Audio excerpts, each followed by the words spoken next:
গাছের পাতা সবুজ, গাছের পাতা সবুজ, গাছের পাতা। থামো ভাই, এভাবে না বুঝে সারাদিন পড়লে কি প্রেপোজিশন তোমার মনে থাকবে? থাকবে না। প্রেপোজিশনটা পড়তে হবে বুঝে বুঝে। আজকের ক্লাসে আমরা বিগত বছরের বোর্ড পরীক্ষা এসেছে এমন কিছু প্রেপোজিশন বুঝে বুঝে সলভ করব, যাতে একবার পড়লে আমাদের মনে থাকে আর কোনো দিন আমরা না ভুলি। তাহলে দেখো, প্রথম শব্দটা রয়েছে মেড। এই মেডের পরে ফ্রম প্রেপোজিশনটা বসতে পারে, আবার অফ প্রেপোজিশনটা বসতে পারে। আচ্ছা, পড়া শুরু করার আগে একটা কথা একটু তোমাকে বলে দিচ্ছি, তোমাদের বোর্ড পরীক্ষায় কিন্তু প্রশ্ন রিপিট হয়, অর্থাৎ সেম শব্দগুলো ঘুরে ফিরে বারবার আসে। সো আজকের এই ক্লাসটা যারা মনোযোগ সহকারে শেষ পর্যন্ত করবা, তোমাদের অনেক উপকার হবে, অনেক লাভবান হবে তোমরা। মেড শব্দের পরে ফ্রম বসতে পারে, আবার অফ বসতে পারে। এখন কথা হচ্ছে ফ্রম কখন বসে, অফ কখন বসে। যেমন মেড ফ্রম কখন হবে, মেড অফ কখন হবে। এখানে দেখো ছোট্ট করে হালকা করে একটু লেখা রয়েছে যে ফ্রম বসে যখন দেখে কাঁচামাল বোঝা যায় না, অর্থাৎ কোনো একটা জিনিস কী দ্বারা তৈরি এটা দেখে যখন খালি চোখে আমরা বুঝতে পারবো না, তখন হচ্ছে ফ্রম বসবে। আবার অফ কখন বসে, অফ বসবে কোনো একটা জিনিস কী দ্বারা তৈরি এটা আমরা খালি চোখে দেখলে বুঝতে পারবো।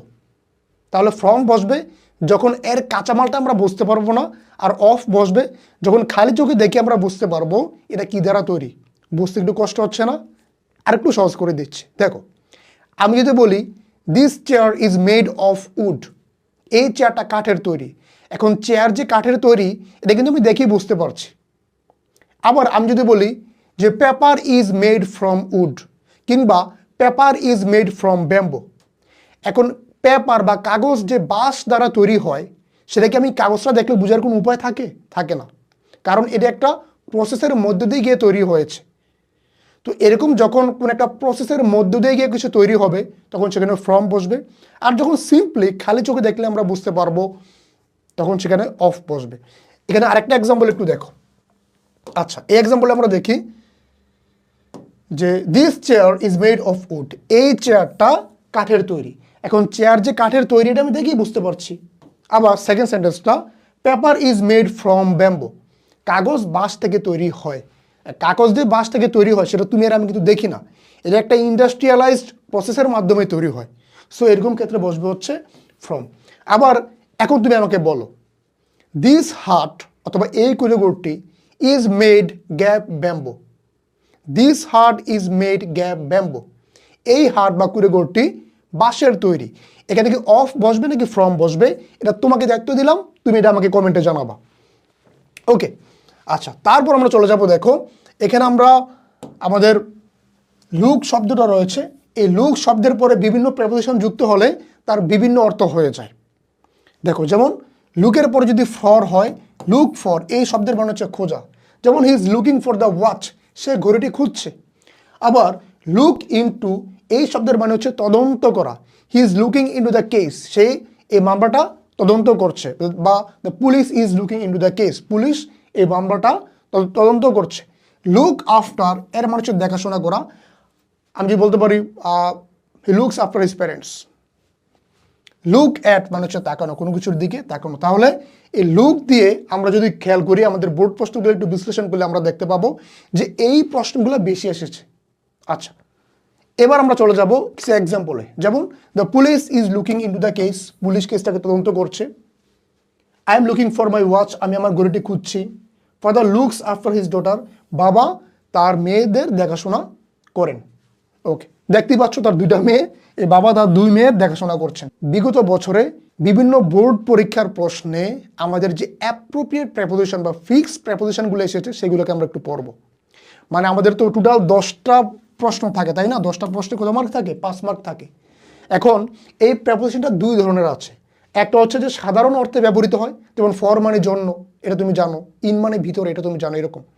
আর একটা আসবে ফিক্সড বা অ্যাপ্রোপ্রিয়েট প্রেপোজিশন, সেখানে এটা তোমাকে আগে থেকে মুখস্থ থাকতে হবে, তোমার জানা যে অর্থ সে অর্থে কোনো কাজে আসবে না।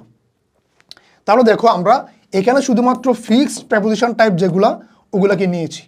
তাহলে তুমি দেখো এখানে 3, 3, 6, 7, তার মানে 10টা গ্যাপের ভিতরে, 10টা প্রশ্নের ভিতরে 7টা প্রশ্ন এসেছে আমাদের কিভাবে? এই মানে ফিক্সড প্রেপোজিশন থেকে। আর ঘাবড়ানোর কিছু নাই, তোমাদের পরীক্ষায় ভর্তি পরীক্ষার মতো অত ডিটেলস বা খুব ইনডেপথ কোনো প্রশ্ন আসবে না। আজকে যেই প্রশ্নগুলো আমি দিচ্ছি এগুলো পড়বা, এগুলো থেকে মোটামুটি কমন চলে আসবে ইনশাআল্লাহ। আর সামনে আমরা আরও পড়তে থাকবো। সো তোমরা যারা আজকে নতুন ভিডিওটা দেখছো অবশ্যই আমাদের সাথে কানেক্টেড থাকবা। ইনশাল্লাহ তোমার ইংরেজি যে সমস্যাগুলো রয়েছে এগুলাকে খুব দ্রুত তুমি ওভারকাম করতে পারবে। দেখো, অ্যাকাস্টম টু এর মানে হচ্ছে অভ্যস্ত। He is accustom to the heat, সে গরমে অভ্যস্ত। এডিক্টেড টু আসক্ত, he is addicted to playing video games all day. Addicted to, accustom to, look forward to, with a view to, with an eye to ইত্যাদি। এই যে শব্দগুচ্ছগুলো রয়েছে এদের পরে যদি কোনো ভার্ব আসে তার শেষে আইন যুক্ত হবে। ওকে, অ্যাভার্স টু মানে হচ্ছে বিরূপ। ক্লিং টু আঁকড়ে ধরা। He tends to cling to old rituals, পুরাতন যে রিচুয়ালস রয়েছে বা রীতিনীতি রয়েছে সেগুলোর প্রতি আঁকড়ে থাকার তার একটা প্রবণতা রয়েছে। তাহলে ক্লিং টু এর মানে হচ্ছে আঁকড়ে থাকা। আমরা এখানে লেগে থাকা অর্থে আরেকটা ব্যবহার করতে পারি, সেটা হচ্ছে adhere to. Adhere to, cling two, আরেকটা হতে পারে কি অ্যাডহেয়ার টু। আচ্ছা, ডাউটফুল অফ বা অ্যাবাউট। ডাউটফুলের পরে অফ বা অ্যাবাউট দুটার যে কোনো একটা বসালে হবে। যেমন he is doubtful of his ability to solve the problem, এই সমস্যাটা সমাধান করতে তার যে এবিলিটি বা সক্ষমতা রয়েছে সেটি নিয়ে সে সন্দিহান, তার সন্দেহ রয়েছে। বোস্ট অফ অহংকার করা। হি বোস্টেড অফ হিজ রিচেস, সে তার সম্পত্তি নিয়ে অহংকার করলো। অ্যাটেন্ড টু মনোযোগ দেওয়া। অ্যাটেন্ড টু ক্লাসেস, ক্লাসে মনোযোগ দাও। এবার আমরা রাজশাহী বোর্ডে দেখবো এসেছিল ফিল্ড উইথ। ফিল্ড উইথের মানে হচ্ছে পরিপূর্ণ থাকা, যেমন the glass is filled with water. Relieve of এর মানে হচ্ছে মুক্তি লাভ করা। আমি বলতে পারি he was relieved of his pain, সে তার যন্ত্রণা থেকে মুক্তি লাভ করেছিল। Point to something, he pointed to me, সে আমার দিকে ইশারা করলো। এটা হচ্ছে রাজশাহী বোর্ডের প্রশ্ন। এবার আমি চলে যাব সিলেট বোর্ডে। হিন্ড্রেন্স টু সামথিং, কোনো কিছুতে বাধা হয়ে দাঁড়ানো। ডিভয়েড অফ মুক্তি লাভ করা বা হচ্ছে খুব কম পরিমাণে থাকা, যেমন he is devoid of his common sense, তার কোনো কমন সেন্স নাই। অ্যাভয়েড বাই এর মানে হচ্ছে মেনে চলা। অ্যাভয়েড বাই এর মানে হচ্ছে মেনে চলা। হি অ্যাভয়েডস বাই হিজ টিচার্স, সে তার শিক্ষকদের কথা মেনে চলা। আচ্ছা, তোমরা যদি চাও তাহলে এই সম্পূর্ণ ক্লাসের পিডিএফটা আমি কমেন্টে দিয়ে দিচ্ছি, কার কার লাগবে আমাকে একটু কমেন্টে জানাতে হবে। তোমরা বললেই আমি পিডিএফটা কমেন্ট সেকশনে দিয়ে দেব। এবার Barishal board. Burst into tear, হু হু করে কাঁদতে শুরু করা বা কান্নায় ভেঙে পড়া। হি বার্স্ট ইন্টু টিয়ার। আবার হু হু করে হাসা, অট্টহাসি হাসা, সেখানে কিন্তু বার্স্ট ইন্টু বসবে, সেখানে বসবে burst into laughter. Burst into laughter. Burst into tear, হু হু করে কাঁদা। বার্স্ট ইন্টু লাফটার, হু হু করে হাসা। হু হু করে কাঁদা, হু হু করে হাসা। আচ্ছা, অ্যাওয়ার অফ। অ্যাওয়ার অফ মানে হচ্ছে সতর্ক। গিভ আপ মানে হচ্ছে ত্যাগ করা, যেমন গিভ আপ স্মোকিং। স্মোকিং কি করো, ছেড়ে দাও বা ত্যাগ করো বা কুইট স্মোকিং।